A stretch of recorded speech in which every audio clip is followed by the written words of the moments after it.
Buenos días, mi nombre es Mauricio Pedraza, soy residente de Cirugía General de la Universidad del Bosque, residente, miembro de la American College of Surgeons y miembro de la Asociación Colombiana de Cirugía. Agradezco mucho la oportunidad que me brinda el doctor Luis Felipe Cabrera, presidente del capítulo de futuros cirujanos, para presentar este tema. Les traigo la charla titulada Problemas para publicar, busquemos soluciones. Para empezar, no tengo ningún conflicto de interés. El objetivo de esta charla entonces es proporcionar recomendaciones y consejos que permitan redactar manuscritos de una manera correcta, eficaz y fácil. Y esto pues por ende aumentará sus posibilidades de que su artículo sea publicado en una revista por pares, es decir, una revista indexada. Entonces, lo primero que debes entender son las barreras mentales, en especial las propias que te puede generar como investigador. Una de las más comunes es el idioma. Hay personas que incluso defienden que las publicaciones en español son para defender el idioma. Sin embargo, hay que tener en cuenta que estas va a ser una limitante para usted. ¿Por qué? Debido a que no hay un gran número de revistas de tema de cirugía con un gran nivel de indexación. Entonces, al ser menor el número, son menor el número de manuscritos que van a recibir, por lo cuanto su posibilidad de publicación va a ser menor. Entonces usted no tiene que ver el idioma como una barrera, sino lo tiene que ver como la posibilidad del alcance. Cuando usted publica, por ejemplo, en inglés, siendo este un idioma más global, vas a encontrar que el número de revistas son mucho mayores con variabilidad de objetivos, de grado de indexación, entonces esto va a ser mucho más fácil para usted. Lo otro, más creen que su alcance es grande, que sus publicaciones y su tema de investigación es único. Y esto realmente es una falacia. Muchos de los temas de investigación que usted va a intentar proponer ya van a haber 10 o 20 publicaciones hablando sobre este mismo tema. Lo que pasa es que cada uno de los investigadores le va a dar un enfoque diferente. Otras personas asumen que los temas de investigación son de un ámbito local y eso también es falso, la cirugía es global. Eso quiere decir que con el advenimiento, por ejemplo, de las redes sociales, una de las importancias del desarrollo de la investigación local y su publicación a nivel nacional es que las personas del mundo puedan abstraer ciertas condiciones diferentes a patologías puntuales y por las cuales usted toma una conducta clínica quirúrgica diferente. Y siempre recordar que la información es global. Eso quiere decir que claramente, si es un contexto de presentar su propia experiencia sobre una patología común en la cual usted no está haciendo ningún tipo de innovación, pues muy seguramente va a ser muy difícil que usted logre publicar esto en una revista indexada de alto impacto. Pero probablemente una revista local va a ser mucho más fácil. Los siguientes son que hay una serie de barreras cuando hay una redacción que es eficiente. Entonces, la redacción tiene un problema y es que se va a adquirir con la experiencia. Entonces, cuando las personas comienzan a escribir, pues se va a ver esto reflejado en que sus manuscritos no van a tener la misma coherencia que cuando han escrito 10 o 20 publicaciones. Lo segundo es que hay una falta total de comunicación entre el equipo de trabajo. Es importante que no se delegue el trabajo de la publicación sobre una persona, sino que todo el grupo de coautores esté en son del trabajo de esta publicación. Los segundos son los malos hábitos de redacción, que eso solo se corrige con el trabajo, con seguir produciendo literatura de calidad. Lo segundo es que siempre hay una ansiedad por escribir, por publicar rápidamente. Todas las personas se apresuran, no hacen listas de chequeos, no hacen segundas, terceras revisiones de sus manuscritos, por lo cual falla al momento de presentarlo. Lo tercero es que no hay una familiaridad con los requisitos que piden las revistas. No hay unos objetivos claros colineales con la revista. Es por eso que todas las personas que intentan hacer una publicación en la revista que sea de alto, mediano o bajo impacto, tienen que familiarizarse con una cosa que son las guías de los autores. Para eso están diseñadas para que el autor tenga la claridad de antes de subir una publicación a qué se está enfrentando en cuanto a costos, en cuanto a objetivos de la revista, en cuanto a tipo de publicación. Y por último, siempre hay una falta de confianza por parte de los investigadores, los cuales creen que necesitan de un segundo para poder ayudarse. Y aunque sí es importante el trabajo en equipo, la confianza que se debe tener cada uno de los investigadores es una pieza clave en el trabajo. Siempre va a existir el miedo al fracaso, al que sea rechazado el artículo, a que la gente piense que porque fue rechazado es un mal trabajo, pero uno debe tener en cuenta que van a existir cierto tipo de barreras que ya vamos a mencionar, en las cuales usted puede ver que no es una barrera propia de su trabajo, sino de la revista. Lo segundo que usted debe tener en cuenta es el trabajo de equipo. Siempre usted debe hacer una colaboración positiva. Para el siglo XXI ya está claro el rol de los líderes tóxicos y que estos no van a dejar progresar a las personas. Por ende, cuando se trabaja en colaboración, usted debe tener en cuenta que esto se le va a ver reflejado en un aumento de su productividad, mejores resultados a nivel de sus manuscritos y un mayor alcance. Por ende, el potencial de su publicación va a ser mayor tanto en el tipo de revista en el que usted está apuntando como la difusión que va a tener la revista. En cuanto a los problemas propiamente dichos del manuscrito, siempre hay uno que es claro y es entender el proceso editorial. Al comienzo uno comienza finalizando un artículo, haberlo revisado numerosas veces, que todos los coautores estén seguros de lo que se va a presentar y se van a dar cuenta que el artículo está listo para enviarlo. Ahí se van a enfrentar a la primera fase, que es la primera revisión por un editor de la revista.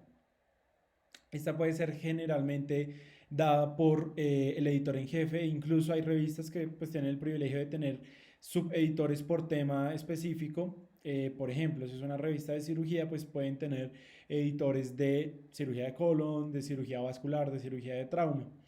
Para este punto es donde se presenta el 80-90% de los fracasos. Y el resto, o sea, el 10 al 15% de las personas que lo logran van a seguir a la siguiente fase, que es cuando el manuscrito es revisado por los pares.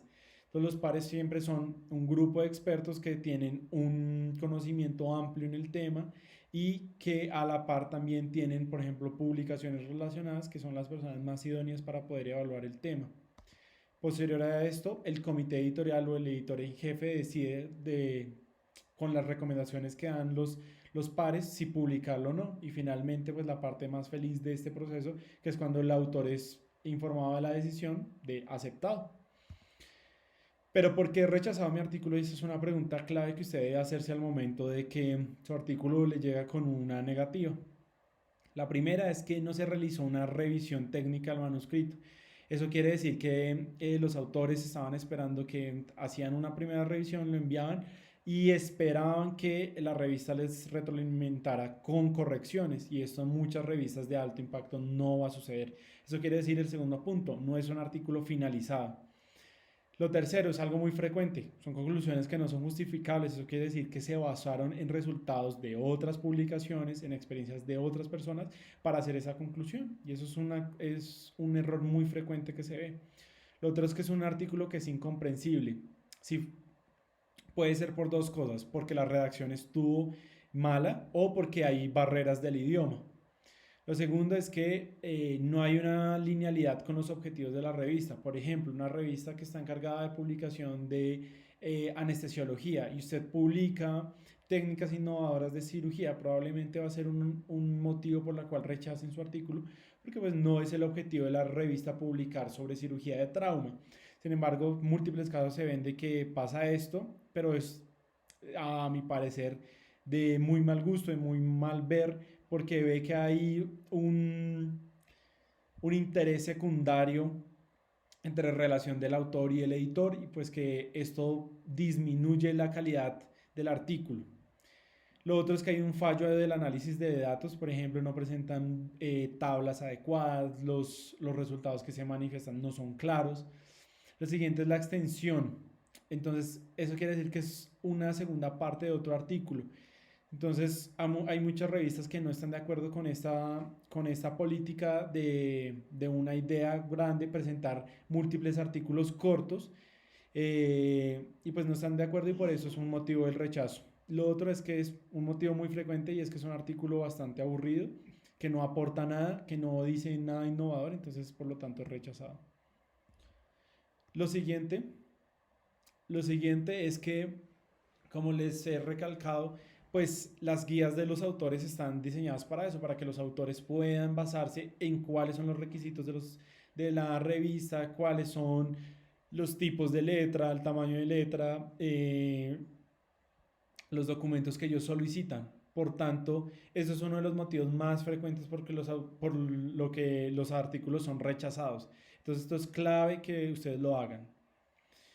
En cuanto a las barreras del idioma, hay un problema, es que no hay un asesoramiento cuando es necesario. Hay múltiples herramientas como las que ya vamos a presentar. Y lo segundo es que no es el idioma nativo. Entonces, al no ser el idioma nativo, usted debe ser consciente que debe presentar un mayor respeto. Eso quiere decir que esa publicación que usted va a someter a evaluación debe tener al 100% unas características de idoneidad en el idioma.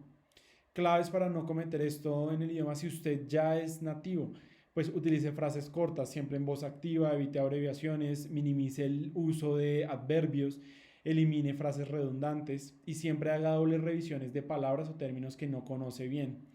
Muchas veces utilizamos términos que son acuñados de nuestro idioma nativo, en este caso del español, y pues se comete el error de que se traducen pues sin intención de ofender a nadie, pero que a la larga son términos que no son científicos, entonces que hacen ver que su artículo es de baja calidad. Para esto se han diseñado múltiples servicios de traducción, todos con costos diferentes. Acá les voy a presentar algunos de los que encuentran en internet, por ejemplo el de Sage, el del Sevier, Editing Service, Linguation, y así como estos hay muchísimos más, cada uno con costos diferentes, con especialistas diferentes. Hay servicios que ofrecen, por ejemplo, traductor por personas bilingües, pero hay unos más especializados que ofrecen traducción por personas bilingües que se dedican a ese tema que usted está investigando. Entonces, eso es muy importante que usted lo utilice, son herramientas útiles, pero que tienen un costo adicional. Lo siguiente es que una imagen siempre va a hablar más que 1000 palabras. Por ejemplo, este es un artículo que publicamos con nuestro grupo de investigación en cirugía mínimamente invasiva, donde estábamos hablando de las reconstrucciones biliodigestivas en lesiones de vía biliar, y el doctor Jean André Pulido, que también es diseñador gráfico, realizó pues la escala de Strasberg en este modelo tridimensional, y pues que es algo que llama mucho la atención tanto para el editor como para nuestros lectores, que esto es algo de sumamente importancia. Lo otro es que siempre debemos identificar cuál es el nivel de evidencia científica que busca la revista. Hay revistas que solo quieren publicar metaanálisis, revisiones sistemáticas. Hay otras que publican todo tipo de estudios originales, pero usted siempre debe ir de la mano. ¿Por qué? Porque, por ejemplo, hay una cosa muy frecuente, es que se quieren publicar reportes de caso, pero pues las revistas no están aceptando esto al ser uno de los niveles más bajos de evidencia. Incluso se han creado nuevos tipos de revistas tipo Open Access que se encargan pues a través de un cobro, publicaciones de reporte de caso. ¿Cómo identificar un journal adecuado? Una táctica importante es que usted identifique en las referencias de los artículos que usted citó en su manuscrito. Puede mirar por qué, porque a esas revistas les interesa la autocitación, uno. Lo segundo es que a ellas les gusta la coliniidad de los temas. Por ejemplo, si usted está hablando de la cirugía bariátrica y ya hay 5 artículos publicados de las técnicas, probablemente el siguiente artículo que a ellos les gustaría hablar es de las complicaciones que surgen de estos tipos de procedimientos. Entonces hay diferentes plataformas como esta del Sevier, de Scopus, que les permiten a ustedes identificar revistas y, por ejemplo, las dos primeras que les mencioné les hablan si son de sistema de suscripción o de Open Access. Eso también es de gran importancia porque también les ayuda a identificar cuáles son las revistas que cobran y las que no cobran. Y pues les va a ayudar según los recursos que ustedes tengan para la publicación, pues saber a cuáles pueden aplicar o no. Lo otro son herramientas como lo es Simago Journal Ranking, que les presentan un ranking en 2 puntajes, en el índice H y en los percentiles de las revistas. Entonces esto les va a ayudar a identificar cuáles son las revistas más rankeadas a nivel mundial, a nivel nacional, y que ustedes pueden aportarle a esa revista con una de sus publicaciones. Otra herramienta, por ejemplo, son la de Nago, esta de Springer, entre otras. Un tema muy importante que nunca se ha hablado y que pues tiene gran relevancia porque a nivel mundial múltiples publicaciones sobre este problema que sufren los investigadores se han descrito, que son las revistas predadoras.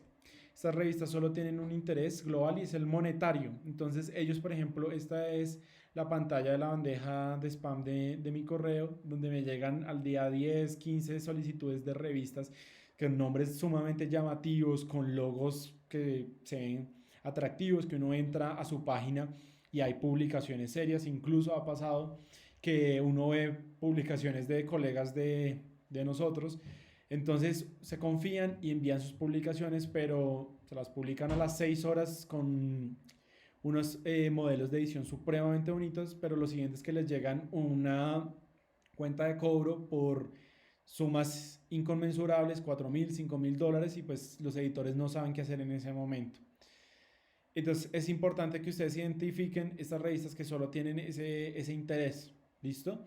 Incluso hay publicaciones donde hicieron el intento de enviar a estas revistas manuscritos en las cuales en la mitad escribían el editor no lee, el editor no lee, el editor no lee, y así tal cual fue publicado. Entonces esto es de sumamente importancia para ustedes. ¿Por qué? Porque uno, si ustedes colocan eso en su hoja de vida, deja mucho que desear como investigadores, porque quiere decir, te puede publicar 40 artículos en 2 semanas en esas revistas, pero no quiere decir que usted haya tenido el proceso de edición por pares. Eso quiere decir que es 10.000 veces mejor una publicación en una revista de evaluación por pares, con un trabajo adecuado, a una publicación en una revista predadora.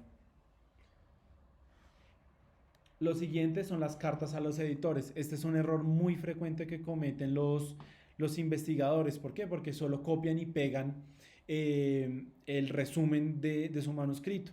Y no, acá los editores lo que quieren evidenciar es quién es usted, cuál es el objetivo de su trabajo, dónde trabaja usted, por qué este trabajo es importante. Entonces eso es importante que ustedes manifiesten a lo largo de la redacción de la carta al editor. ¿Cómo podemos mejorar? Fácilmente, reevalúese todo el tiempo al momento de hacer un trabajo. Entonces, lo primero, este trabajo es algo innovador, es algo nuevo, estoy aportando con algún conocimiento científico a nivel nacional o internacional. Este trabajo está solucionando algún reto clínico, algún reto quirúrgico. Los resultados influenciarán las decisiones clínicas de mis lectores. Se está proponiendo una solución a un problema difícil que tenía otro tipo de abordaje, y que con un abordaje innovador, diferente, estoy dando una solución a este problema. Entonces siempre no se le olvide, inténtelo hasta publicar su manuscrito. Eso es todo, muchísimas gracias. Gracias al doctor Luis Felipe Cabrera, presidente del capítulo de futuros cirujanos de la Asociación Colombiana de Cirugía. Estas son mis redes sociales y este es mi correo electrónico personal. Cualquier duda quedo atento. Espero que les sirva mucho. Un abrazo.